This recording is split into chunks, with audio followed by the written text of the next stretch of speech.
धक्का देणारी बातमी नाशिक जिल्ह्यातील निफाड तालुक्यातून समोर आली आहे, जिथे श्रद्धेच्या नावाखाली फसवणुकीचा आरोप एका तथाकथित भोंदू व्यक्तीवर करण्यात आला आहे. या प्रकरणाने संपूर्ण परिसरात खळबळ उडाली असून नागरिकांमध्ये संतापाची भावना व्यक्त होत आहे. मिळालेल्या माहितीनुसार संबंधित व्यक्ती स्वतःला दैवी शक्ती असल्याचा दावा करत लोकांच्या समस्या दूर करण्याचं आश्वासन देत होता आणि याच माध्यमातून तो अनेकांना आपल्या जाळ्यात ओढत असल्याचा संशय व्यक्त केला जात आहे.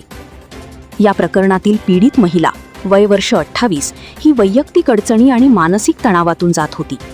तिच्या आयुष्यातील काही कठीण परिस्थितीमुळे ती अस्वस्थ होती आणि याच स्थितीचा फायदा घेत तिच्या कुटुंबियांनी तिला संबंधित ठिकाणी नेले. तेथे त्या व्यक्तीने तिच्यावर करणी बाधा असल्याचे सांगत विविध धार्मिक विधी करण्यास प्रवृत्त केले आणि हळूहळू तिचा विश्वास जिंकण्याचा प्रयत्न केला, असे तक्रारीत नमूद करण्यात आले आहे. पुढे संपर्क वाढवत आरोपीने तिच्याशी वैयक्तिक संवाद साधण्यास सुरुवात केली आणि सतत संदेश पाठवत तिच्यावर प्रभाव टाकण्याचा प्रयत्न केला, असेही सांगितले जात आहे. या संवादातून दबाव निर्माण करण्यात आला आणि तिच्या वैयक्तिक आयुष्यात हस्तक्षेप करण्याचा प्रयत्न झाल्याचा आरोप आहे. काही दिवसांनंतर भेटीसाठी बोलावून तिची दिशाभूल केल्याचेही समोर आले आहे. या संपूर्ण घटनेनंतर महिला मानसिकदृष्ट्या खूप अस्वस्थ झाली होती. तसेच कुटुंबियांची भीती आणि सामाजिक दबाव यामुळे तिने काही काळ गप्प राहण्याचा निर्णय घेतला होता.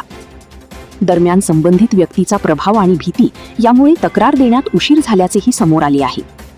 मात्र काही काळानंतर सामाजिक कार्यकर्त्यांनी तिला धीर दिला आणि न्याय मिळवण्यासाठी पुढे येण्यास प्रोत्साहित केले. त्यानंतर अखेर लासलगाव पोलीस ठाण्यात या प्रकरणी अधिकृत तक्रार दाखल करण्यात आली. पोलिसांनी प्राथमिक तपास केल्यानंतर संबंधित व्यक्तीविरुद्ध गंभीर कलमांखाली गुन्हा दाखल केला असून पुढील तपास सुरू आहे. या प्रकरणात अंधश्रद्धा प्रतिबंधक कायद्याचाही समावेश करण्यात आला आहे, जेणेकरून अशा प्रकारच्या फसवणुकीवर कठोर कारवाई होऊ शकेल. तपास यंत्रणा या घटनेच्या सर्व बाजूंची सखोल चौकशी करत असून पुरावे गोळा करण्याचे काम सुरू आहे. तसेच या प्रकरणात इतर कोणीही अशाच प्रकारे फसवले गेले असण्याची शक्यता व्यक्त केली जात आहे. त्यामुळे अशा व्यक्तींनी पुढे येऊन तक्रार नोंदवावी, असे आवाहन करण्यात आले आहे. ही घटना केवळ एका व्यक्तीपुरती मर्यादित नसून संपूर्ण समाजासाठी एक इशारा ठरू शकते, कारण श्रद्धा आणि अंधश्रद्धा यामधील सीमारेषा ओळखणे अत्यंत गरजेचे आहे. कोणतीही व्यक्ती जर स्वतःला दैवी शक्ती असल्याचा दावा करत असेल आणि त्याद्वारे लोकांवर प्रभाव टाकत असेल तर त्याबाबत